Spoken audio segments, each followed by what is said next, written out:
आज के इस कार्यक्रम के मुख्य अतिथि भारत सरकार के लोकप्रिय मंत्री और हम सबके मित्र माननीय श्री नितिन गडकरी जी,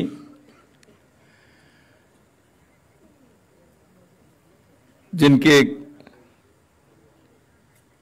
आग्रह और चिंतन पर ये कार्यक्रम आज संपन्न हो रहा है, जिनके बारे में बाकी विशेषण देने की जरूरत नहीं। यहाँ बैठे हुए प्रत्येक व्यक्ति को मुझसे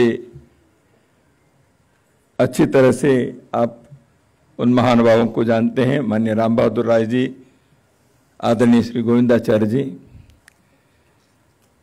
मंच पर आसीन सत्यानंद जोशी जी, अरविंद माडीकर जी, आकाश जी, सभागार में उपस्थित सभी विशिष्ट वंदनीय जन भाई और बहनों, आपातकाल घोषित होकर 50 वर्ष पूर्ण हो गए और कई बार 25 या 26 जून को, इससे पहले भी आपातकाल के और जैसे अभी राय साहब ने जिन विषयों के बारे में बताया उनमें से कई बिंदुओं को लेकर, यानी इमरजेंसी के सच क्या है, यथार्थ क्या है, उसके पीछे का उद्देश्य था, कैसे अंत हुआ, इसके बारे में कई बार कार्यक्रम हुए हैं। लेकिन अभी सारे ये जो इमरजेंसी का पर्व रहा, कालखंड रहा, उसके पश्चात 2 पीढ़ी हो गई। 50 साल यानी 2 पीढ़ी। इसलिए वर्तमान पीढ़ी को स्वाभाविक ही है, उनको मालूम नहीं है, वो उनके कोई अपराध नहीं है उसमें, उनको बताने वाले काम भी कितने हुआ। तो इमरजेंसी के बारे में जब कार्यक्रम होते हैं, एक दृष्टि से ओल्ड बॉयज क्लब जैसे पुराने लोग अपनी याद बनाने के लिए इकट्ठे हो जाते हैं। अब भाई ऐसे हुआ था, वैसे हुआ था, एक दूसरे को हम बताते रहेंगे। तो हमारे लिए तो पुरानी यादें हैं। अलमनी एसोसिएशन बनाकर इमरजेंसी के मनाना, ये कोई इमरजेंसी को बारे में अगली पीढ़ी को बताने के तरीके नहीं हो सकते। वर्तमान पीढ़ी को बताने के लिए क्या हमारी योजना है, ये होनी चाहिए। लोकतंत्र के संदर्भ में, संविधान के संदर्भ में, भारत में इतने बड़े देश के ऊपर एक तानाशाही से सब प्रकार के मौलिक अधिकार का हनन करने का प्रयत्न कोई करने के सोच भी सकते हैं, और सोचेंगे, प्रयत्न करेंगे तो भी वो सफल नहीं हो सकते हैं। ये जो भारत की इतिहास है, इसके जो पाठ है, इसके जो संदेश है, इसके पीछे की जो सावधानी बरतने की बात है, इन बातों को हर पीढ़ी को बतानी चाहिए। अन्यथा 26 जून के 25 जून के कार्यक्रम हमारे पुराने मित्रों के इकट्ठा करने के यादगार के स्मृति दिवस नहीं है, ऐसे मुझे लगता है।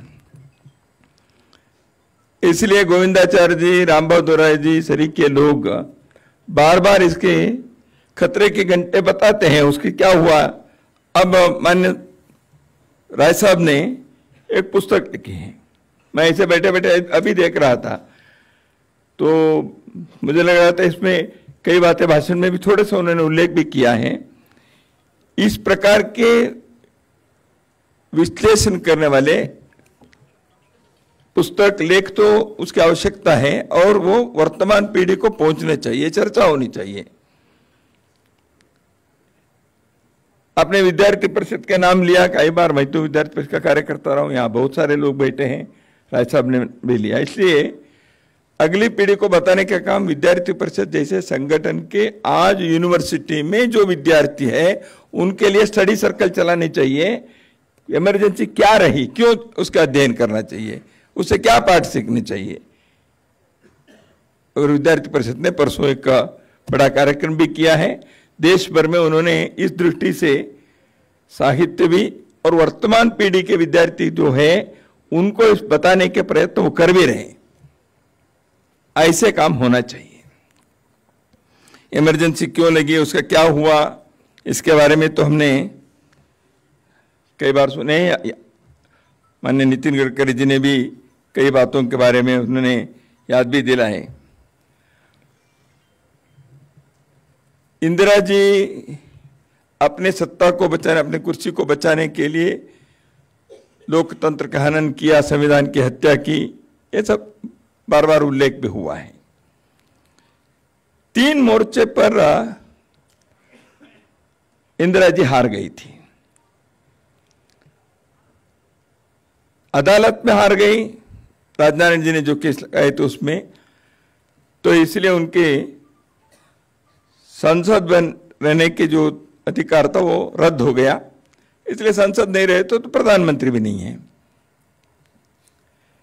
ये तो न्यायालय में उनकी हार हुई थी, लेकिन और 2 जगह पर हार गई थी। कई लोगों को याद भी है, मैं स्मरण दिलाना चाहता हूं। गुजरात में जनता फ्रंट चुनाव में जीत गई थी, कांग्रेस हार गई थी विधानसभा में। जब देश के अंदर युवाओं के, विद्यार्थियों के आंदोलन हुआ, जिसको जेपी आंदोलन के नाम भी हम सब जानते हैं, उस आंदोलन के शुरुआत के दौर पर जब प्रारंभ हुआ, थोड़े दिन में जो गुजरात में चुनाव हुए तो विधानसभा में कांग्रेस हारकर जनता फ्रंट जीत गई। तो इसका अर्थ चुनाव में हार। तीसरे मोर्चे पर हारी थी, वो जनता की अदालत में। देश भर में जो एक आंदोलन, पहले गुजरात में, बाद में बिहार में, जो युवाओं ने आंदोलन शुरू किया था, गुजरात की जीत हमारी है, अब बिहार की बारी है, यह हम नारे लगाते थे। हम नारे लगाते थे, जो भावी इतिहास हमारा है, संघर्ष हमारा नारा है, भावी इतिहास हमारा है। तो ये जो विद्यार्थियों ने भ्रष्टाचार के खिलाफ, महंगाई के विरोध में, रोजगार, बेरोजगारी के विरोध में, शिक्षा पद्धति को बदलने की मांग लेकर, और बाद में 5वां एक विषय जुड़ गया, वो था चुनावी पद्धति को भी बदलने चाहिए, इलेक्टोरल रिफॉर्म। तो इसलिए ये जो शुरू हुआ था, उन विषयों के बारे में चर्चा होनी चाहिए। उसमें पिछले 50 साल में कई बातें बार बार इस आंदोलन से जुड़े हुए लोगों ने इन विषयों को आगे बढ़ाया, उसको हमें नहीं भूलना चाहिए। हमने उस समय कहा था शिक्षा नीति में बदलनी चाहिए। 86 में एक बार तो कांग्रेस सरकार, अभी एक सर्वसम्मति से जो शिक्षा नीति आई, देश में रोजगार सृजन के लिए आग्रह, चुनावी पद्धति में 2000 में जब अटल जी की सरकार थी, 50 साल गणतंत्र के होने पर 5 डिबेट्स देश भर में संस्कृति मंत्रालय के द्वारा, रिफॉर्म डिबेट्स, उसमें शिक्षा के बारे में एक डिबेट, वो कार्यक्रम हुआ कोलकाता में, दिल्ली में। देश के एडमिनिस्ट्रेटिव, प्रशासनिक पद्धति इसमें बदल आनी चाहिए, क्योंकि ये जो अंग्रेजों के जो सिस्टम चलता रहा है, तो इस प्रशासनिक पद्धति में भारत के अनुकूल प्रशासनिक पद्धति को लाने के लिए होनी चाहिए। यह विचार किया गया एक सेमिनार में। देश के न्यायांग, न्यायालय की पद्धति जो है, जुडिशियरी, इसके बारे में एक सेमिनार में किया। इलेक्टोरल रिफॉर्म होना चाहिए, इसके बारे में किया। डेवलपमेंटल मॉडल क्या हो, इसके बारे में किया। सबके रिपोर्ट छपे हैं 2000 के इसमें। मैं कहने का मेरा तात्पर्य है, हम विषय को उठाए तो एक हो गया, बाकी इमरजेंसी के याद करते रहेंगे, ऐसे नहीं है। इन विषयों को भी आगे बढ़ाने का विषय था। जैसे जिन लोगों ने युवाओं के आंदोलन प्रारंभ किए, उस पीढ़ी ने आगे इस चीज को लगातार आगे करने का प्रयत्न किए हैं। हमने देश के इन विषयों को भूल कर केवल इमरजेंसी के जाप कर रहे हैं, ऐसा नहीं है। इसको भी अपने को ध्यान में रखना चाहिए। संयोग है कि आज के कार्यक्रम संविधान के और लोकतंत्र के रक्षा के बारे में संकल्प लेने वाले यह अवसर है, तो इसलिए ऐसे कार्यक्रम डॉक्टर बाबा साहेब अम्बेडकर के नाम जिस भवन पर है दिल्ली में, उस भवन में हो रहा है। लेकिन आयरनी यह है, आयोजकों में एक Indira Gandhi national centre for arts भी है।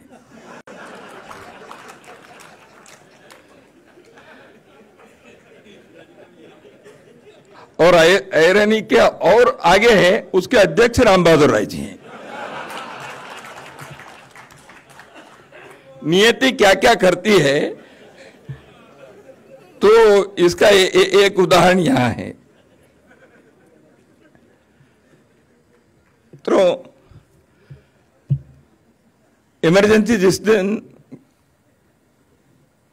उसकी घोषणा हुई, मैं बेंगलुरु में संघ की शाखा में सुबह गया था, तो पता चला उन दिनों में मोबाइल नहीं था। आज की पीढ़ी को मालूम भी नहीं होता मोबाइल नहीं होने से क्या होता है।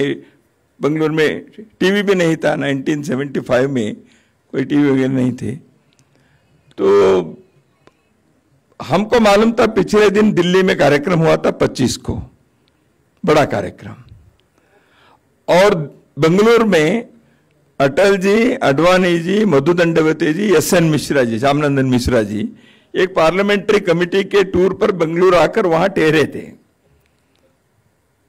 उसमें 3 लोग विधायक भवन के गेस्ट हाउस में थे और मधु दंडवते जी अशोक होटल में थे। ये हमको पिछले दिन मालूम था, क्योंकि हम आंदोलन में थे ही, आंदोलन तो चल ही रहा था, तो हम सब आंदोलन में रहे। तो हमको बोला इमरजेंसी घोषित हो गई, तो तुरंत हम मोटर पर विधायक भवन के गेस्ट हाउस जो है वहां गए। अटल जी, अडवाणी जी को मिलेंगे, बताएंगे ऐसे। तो जैसे हम गए, तीनों तैयार होकर नीचे उतर रहे थे जलपान करके। उनके जो कमेटी की मीटिंग थी उसमें हमने बताया ये हुआ है, तो तब तक उनको भी थोड़ी सी जानकारी मिली होगी। लेकिन उन दिनों में मोबाइल नहीं था आपकी जानकारी के लिए, और सरकारी गेस्ट हाउस के फोन ट्रंकाल इतने काम भी करते नहीं थे उन दिनों में। आज करते हैं कि मुझे मालूम नहीं है, क्योंकि मोबाइल हो गया है सबके पास। तो उस समय में हमारे सामने अटल जी, अडवाणी जी, श्यामनंदन मिश्रा जी के गिरफ्तारी हुई। हम देख रहे थे, हम उस ऐतिहासिक क्षण के साक्षी रहे। तो हमने बताया तो अच्छा ही है, और क्या हुआ, तो क्या वो पता करो। तो इमरजेंसी लग गई। तब तक जैसे अभी राज साहब ने कहा, अंदाज तो पहले भी कि यार मलकानी जी को, अभी प्रफुल्ल केतकर जी कह रहे थे, मलकानी जी को दिल्ली में आईबी के लोगों ने 1 सप्ताह पहले ही बुलाया था बातचीत करने के लिए, क्योंकि उन्होंने इमरजेंसी के बारे में ऐसे हो सकता है ऐसे अपने एडिटोरियल में लिखा था। तो उनको कैसे पता चला क्या है, ये पता करने के लिए। तो इसलिए अडवाणी जी, अटल जी को कुछ तो मालूम हुआ होगा, दिल्ली से वो चले थे बेंगलुरु। तो अडवाणी जी ने कहा यूएनए को फोन लगाओ। तो पुलिस आकर खड़े हैं उनको ले जाने के लिए। एस.एन. मिश्रा जी कह रहे हैं वेरी द वारंट। तो बेंगलुरु के सिटी पुलिस कमिश्नर ने कहा sir there is no warrant, there is no need, आपका वारंट के बिना है, don't teach me law, I am the law maker, ऐसे उन्होंने एस.एन. मिश्रा जी ने कहा। मुझे आज भी याद है। तो वो पुलिस अफसर क्या कहेंगे, वो तो खड़े थे। तो उन्होंने कहा नहीं नहीं, bring the warrant then I will be. तो अटल जी ने, मिश्रा जी अब तो मामा के घर जाना ही पड़ेगा ऐसे। तो तब तक अडवाणी जी, मैं इसलिए कह रहा हूं वो ऐतिहासिक क्षण था। अडवाणी जी ने कहा यूएनए पीटीआई को फोन लगाओ, तो हम घुमा दे। तो अटल जी ने पूछा क्या करना है। नहीं, फोन पर एक स्टेटमेंट देता हूं। अटल जी ने कहा आपके स्टेटमेंट छापने वाला कौन है। ही न्यू, अटल जी को मालूम था ये नहीं छपने वाला है।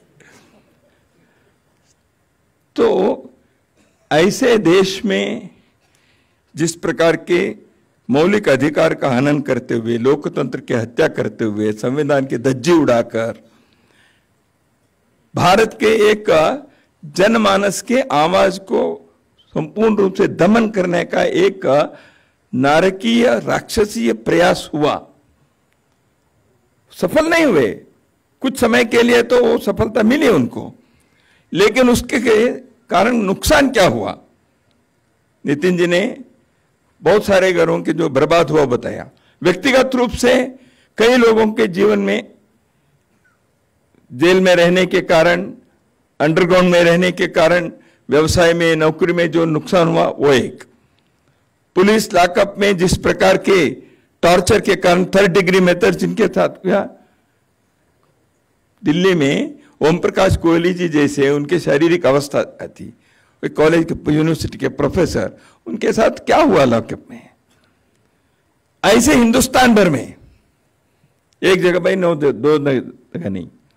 मैं ये नहीं कहता ये सबके लिए ऑर्डर यहां से दिल्ली से गया होगा, लेकिन जब ऊपर के लोगों के, जो सत्ता पर बैठे हुए लोगों के अधिकार के लालसा के कारण और उनके अहंकार के कारण या उनके मद के कारण जब वो कुछ इशारा करते हैं, नीचे के तंत्र कैसे काम करता है उसका एक अत्यंत घोर उदाहरण इमरजेंसी है।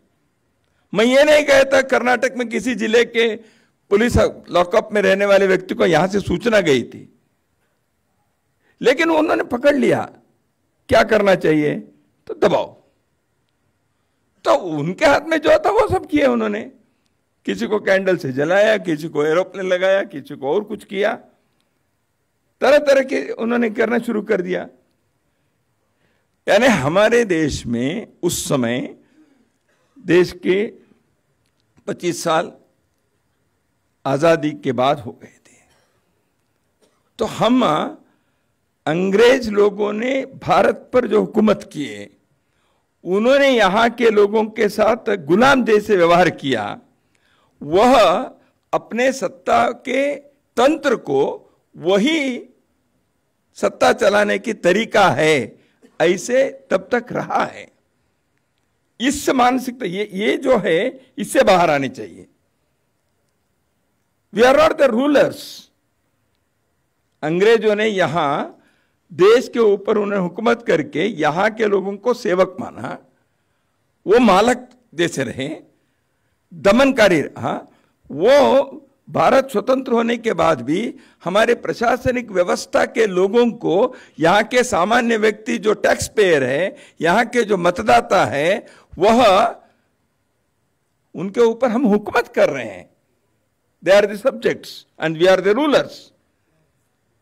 ये जो मानसिकता है, इसके खिलाफ आवाज उठनी चाहिए, इसके खिलाफ आंदोलन होना चाहिए। इसलिए वो हुआ था। तो इसलिए ये जो साइकोलॉजी होती है, उस दृष्टि से अगली पीढ़ी को बताना, क्या क्या बताना है। एक व्यक्ति ने ऐसे संविधान की हत्या की, केवल इंदिरा जी के बारे में केवल बताना नहीं है, बताना है ये मानसिकता क्या है, और बताना है एक पार्टी कैसे एक व्यक्ति के लोकतंत्र में दल के लोग अपने स्वातंत्र खोकर, दल के अंदर स्वातंत्र नहीं है, देश के स्वातंत्र के बारे में, देश के लोकतंत्र के बारे में उनके मन के अंदर कोई संवेदना नहीं है, ऐसे कोई दल इतने बड़े देश के ऊपर राज करना चाहता है, ये बताने की बात है। जब देश में ऐसे चला, उस समय यहां के न्यायांग के, अदालत के, जुडिशियरी के, और मुझे क्षमा करिए पत्रकार दुनिया के भी सभी लोगों ने नहीं किया। धर्मवीर भारती, कमलेश्वर वैद्य, एडी गोरवाल, KR मलकानी जी, मंकेकर जी, बहुत सारे ऐसे हैं जो इसके विरुद्ध में आवाज उठाए। लेकिन कई लोगों ने कैसे किया, इसलिए अडवाणी जी को कहना पड़ेगा ना, when you are only asked to bend you crawled. ये क्यों कहना पड़ा? इस देश के कॉन्शंस को, यहाँ के लोगों के चेतना को जो जागृत रखना, उसको लोकतंत्र के पूरक बनाकर रखना, लोकतंत्र के रक्षक के नाते उनको करने के काम किसका होता है? स्वतंत्र पत्रकार जगत और एक स्वतंत्र स्वायत्त न्याय व्यवस्था। वो दोनों अधिकार के लालसा में, सत्ता के मद में डूबे हुए लोगों के सामने झुक गए। यह पाठ अपनी अगली पीढ़ी को बताना चाहिए, इसे नहीं करना चाहिए। इसलिए कौन से पाठ अपने को इमरजेंसी से, इन चीजों से सीखने चाहिए, तो यह भी सोचने का काम है, ऐसे मुझे लगता है। कुल मिलाकर इमरजेंसी 50 साल पहले रही, एक दृष्टि से भारत के लोक और यहाँ के लोकतंत्र दोनों के लिए एक परीक्षा थी। यहां कहते हैं कि कई बार इतिहास में पढ़ते हैं, विंस्टन चर्चिल ने शायद कहा था, हम तो सुनते हैं पढ़ते हैं, तो भारत को आज़ादी देना है तो नहीं, वो दे डोंट डिजर्व इट। क्यों? तो वो बात में ऐसे है वैसे है, उनको ये फ्रीडम, डेमोक्रेसी, इसके लिए वो इतने मैच्योर्ड नहीं है भारत के लोग, ऐसे विंस्टन चर्चिल ने कहा था, ऐसे हम सुनते हैं। तो इसलिए एक परीक्षा थी, हम डिजर्व करते हैं कि नहीं करते। हम देखें तो देश 50 में गणतंत्र बना, 75 में इमरजेंसी लगी, 25 साल हुए थे। इस देश के सामने लोकतंत्र के, संविधान के संदर्भ में एक परीक्षा के काल आया। यहाँ के सत्ता पर बैठे हुए लोग कैसे व्यवहार करते हैं, यहाँ के सामाजिक संस्थाएं कैसे काम करती हैं, यहाँ के सामान्य जन कैसे लोकतंत्र के रक्षक बन सकते हैं कि नहीं बन सकते हैं। तो एक देश के सामने एक चुनौतीपूर्ण घड़ी जब आई, उस समय इस देश के नौजवानों ने, इस देश के सामाजिक चेतना ने, इस देश के देशप्रेमी लोगों ने, इस देश के लोकतंत्र के रक्षकों ने इस परीक्षा में अद्भुत ढंग से पास होकर उन्हें क्या, ये संभव नहीं है। दुनिया के सामने हमने कहा, Winston Churchill, this country, this nation deserves democracy, यह हमने दिखाया। ठीक है, कुछ लोगों के मन में आया होगा इसको समाप्त करने के, दमन करने के, हत्या करने के उन्होंने प्रयत्न किया। जैसे अभी राय साहब ने कहा, उस फांसी के खंभे से उठाने का काम इस देश के लोगों ने किया, बलिदान दिए, कष्ट सहन किया, चुनौती को स्वीकारा, जिंदगी बर्बाद हुई। लेकिन इस सब होने के बाद भी उन सब के लिए एक मौलिक चीज, देश के लोकतंत्र, देश के जनता की आवाज, इसको बचाने के काम हम कर सकते हैं, यह हमने दुनिया के सामने रखा। लोकतंत्र इमरजेंसी के संदर्भ में जो जो हुए, बहुत सारे, बाद में एक पुलिस कमीशन बना, क्योंकि बहुत सारे लोग जेल में गए। जेल के अंदर क्या है, मैनुअल अंग्रेजों के ज़माने का। मैं कर्नाटक के जेल में था, मीसा में। मैं पहले बेंगलुरु जेल में रहा, बाद में बल्लारी जेल में रहा। पहले 6 महीने अंडरग्राउंड में सत्याग्रह वगैरह के आयोजन में था, बाद में मैं पकड़ा गया। मैं इसलिए कह रहा हूँ, मैं जेल में रहा ये कहने के लिए नहीं। कर्नाटक में 4 जेल थे, Bengaluru central jail, Ballari central jail, Gulbarga central jail, Belgaum central jail. चारों जेल के मैनुअल 4 अलग अलग है। Ballari central jail was ruled by Madras act. Gulbarga central, क्योंकि वो निजाम का कर्नाटक था उस समय, तो इसलिए वो हैदराबाद। बेलगाम सेंट्रल जेल के रूल मुंबई प्रोविंस के, और बेंगलुरु सेंट्रल जेल वोड मैसूर स्टेट के। 4 जगह पर 4 मैनुअल है अलग अलग। तो हमको पता चला हम जेल में जाने के बाद, नहीं तो कौन देखता है। तो मैं ये कह रहा हूं, रिफॉर्म की क्या क्या आवश्यकता थी। तो इसलिए बाद में एक पुलिस कमीशन बना, धर्मवीर जी उसके प्रमुख बने। वो पुलिस कमीशन ने कुछ रिपोर्ट्स भी दिए। तो इसलिए रिफॉर्म हर जगह पर जो होना चाहिए, जेल से लेकर पुलिस से लेकर, या स्वतंत्रता की चेतना बनाए रखने के पत्रकार जगत या न्यायालय क्षेत्र या सामाजिक संगठनों के दायित्व या राजनीतिक दलों के जवाबदेही, ये सारे चीजों के चर्चा इस परिप्रेक्ष्य में, क्योंकि देश के सामने, दुनिया के सामने तो भारत ये डिजर्व करता है, हमने दिखाया, देश के अंदर भी हमें आत्मनिरीक्षण करने के लिए ऐसे क्यों हुआ। दूसरा है, ऐसे करने वाले लोगों के आज संविधान को प्रति लेकर घूम रहे हैं, तो उनको बताना पड़ेगा भाई आज तक आपने इसके बारे में हिंदुस्तान के लोगों के सामने क्षमा नहीं मांगी, माफी नहीं मांगी है, मांगना पड़ेगा उनको। क्यों नहीं मांगते? आपने 1 लाख से अधिक लोगों को जेल में डाला, 250 से अधिक पत्रकारों को उनको जेल में रखा, मौलिक अधिकारों का अपने हनन किया, 60 लाख भारत के लोगों को उनके स्टेरलाइजेशन करने के लिए उनको मजबूर करके किया। इसी दिल्ली में क्या हुआ हम सब जानते हैं।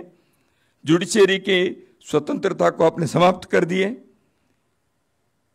ये सारे करने वाले लोग देश के सामने माफी मांगी है भी। आपने पूर्वजों ने किया तो पूर्वजों के नाम से माफी मांगी है, हमको क्या।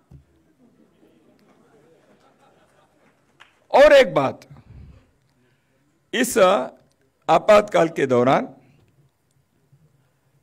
भारत के संविधान के प्रस्तावना में, प्रियम्बल में 2 शब्द जोड़े गए हैं। राय साहब, आप इस विषय के बारे में कभी बोलेंगे या लिखे तो मुझे मालूम नहीं है, देखता हूं। 2 शब्द जोड़े हैं। हम सब लोगों को मालूम है सेक्युलरिज्म और सोशलिज्म के, वो प्रस्तावना में नहीं थे, पहले प्रियम्बल में नहीं थे। उन 2 शब्दों को जोड़ा है। प्रियम्बल शाश्वत रूप से है। क्या सोशलिज्म के विचार आइडियोलॉजी के नाते क्या शाश्वत है भारत के लिए? सेक्युलरिज्म का शब्द भारत संविधान में नहीं था, प्रस्तावना में जोड़ा है। विचार में होंगे सेक्युलरिज्म के, बाकी गवर्नमेंट पॉलिसीज में है, स्टेट पॉलिसी में है, वो अलग बात है। तो इन 2 शब्दों को प्रस्तावना में जोड़ा। बाद में इसको निकालने के प्रयत्न हुआ नहीं है, चर्चा हुई, दोनों प्रकार के आर्गुमेंट्स हुए। तो क्या वो रहनी चाहिए प्रस्तावना में? ये विचार होना चाहिए। क्योंकि मैं जानता हूं संविधान के निर्माता डॉक्टर बाबा साहेब अम्बेडकर जी के नाम जिस भवन पर है, उसमें मैं खड़े होकर बता रहा हूं, ये बाबा साहेब अम्बेडकर ने जो संविधान बनाया था उस के प्रस्तावना में ये 2 शब्द नहीं थे। तो इसके उद्देश्य क्या है, विचार किया जाए। इसलिए अब संविधान के बारे में चर्चा कहते ही बाबा साहेब अम्बेडकर जी के बारे में नहीं है, ऐसे विषय भी है ना, वो बाबा साहेब अम्बेडकर ने नहीं बनाया है। इमरजेंसी में जब देश के मौलिक अधिकार नहीं थे, देश के संसद नहीं था, न्यायांग पंगु बन गया था, उस समय आपने इसको जोड़ दिया। तो इसलिए ऐसे कई बातें आज भी समीक्षा करने के लिए हैं, ऐसे मैं मानता हूं। कुछ पाठ है इमरजेंसी के, वो मैंने उल्लेख किया। कुछ यादें हैं इमरजेंसी के। देखिए, संघर्ष में भी विनोदी बातें होती हैं, संघर्ष में भी कुछ पाठ सीखते हैं। संघर्ष में, युद्ध के काल में अपनी ताकत क्या है ये भी ध्यान में आता है, जिसके बारे में मुझे उल्लेख करना नहीं है। राय साहब ने कहा जो हायरार्की के इसमें हॉरिजॉन्टल के संघ के व्यवस्था के बारे में, मैं बेंगलुरु जेल में था, यादवराव जी जोशी वहाँ मिसा में थे, हम भी साथ में थे। यादवराव जी और बाला साहेब देवरस जी के बीच लगभग 10-12 पत्रों के आना यहाँ हुआ था। उस पत्र को लिखने का कार्य यादवराव जी कहते थे, लिखने का कार्य मैं करता था, इसलिए मुझे मालूम है। तो उस समय चुनाव के बारे में जो आपने उल्लेख किया, ये सारी बातें थी। बेंगलुरु के जेल के अंदर भी कई लोगों ने कहा, जैसे आपने कहा अभी, चुनाव कैसे लड़ेंगे, हमारे पास पैसे कहाँ हैं, लोग कहाँ हैं, समय कहाँ है, फरवरी में चुनाव की घोषणा हुई, मार्च में चुनाव करेंगे तो घूमने के लिए लोग नहीं हैं, कई लोग जेल में हैं, कैसे होगा, ऐसे था। उस समय यादवराव जी ने वहाँ के लोगों को बताया, आप बाहर तैयारी करिए, लोग आएंगे, यह मौका है, चुनाव लड़ना हारना जीतना बाद की बात है, यह मौका है, आपको मौका मिला है घर घर तक जाकर पहुंचकर क्या इमरजेंसी के ये बताने के लिए अवसर है। चुनाव लड़ना इसलिए आवश्यक है, लोगों को हम बता सकेंगे और हो सकता है जीत भी सकेंगे, तो इसलिए इस मौका को गंवाना नहीं चाहिए, यह यादवराव जी ने कहा। तो मैं इसलिए कह रहा हूं, जो पत्राचार चल रहे थे उसमें इनसे कई बातों के संदर्भ में उन दिनों में जेल के अंदर जेल के बाहर रहने वाले, दूरदृष्टि रखने वाले संगठन के नेता, आंदोलन के नेता इन विषयों को सोच समझकर करते रहे। इसलिए भारत के लोकतंत्र, भारत के संविधान, भारत की चेतना यह सुरक्षित रहे। आज की पीढ़ी के सामने कहने के लिए हमें, लेकिन मैं कहूँगा, कई बार कहते हैं इमरजेंसी उनके कारण है, इनके कारण है, ये दो लोगों के कारण आया है, ये बैठे हैं ना, इनके कारण आ गया। तो ये जेपी आंदोलन वगैरह नहीं करते तो हम ये सारे होता नहीं था भाई। तो इसलिए इमरजेंसी के शिल्पकार कौन, ये नहीं है, लेकिन इमरजेंसी के जो हुआ, इस देश को हिलाया, इस देश के नौजवान द्वितीय स्वतंत्रता संग्राम में सहभागी होने जैसे का अवसर मिला, देश के अंदर एक आवाज उठाने का कार्य किया। इमरजेंसी लागू होने से एक साल पहले ही मीसा में राय साहब बंदी हो गए थे। पुनः एक बार इस आपातकाल के दौरान जिन लोगों ने सब प्रकार के संघर्ष में सहभागी होकर जेल के अंदर रहे, बाहर रहे, अंडरग्राउंड रहे, जो भी रहे, और उनका सहयोग करने वाले प्रत्येक व्यक्ति जो आज जीवित है नहीं है, उन सब के प्रति मैं श्रद्धा से अभिवादन और अभिनंदन करता हूं, धन्यवाद देता हूं। इमरजेंसी के पाठ को हम अगली पीढ़ी को बताएं और इमरजेंसी के सीखे हुए चीज़ों को हम अपने हृदय में धारण करें। इमरजेंसी की अच्छी स्मृति को बार बार कहते रहें, आनंद भी लें। नमस्कार।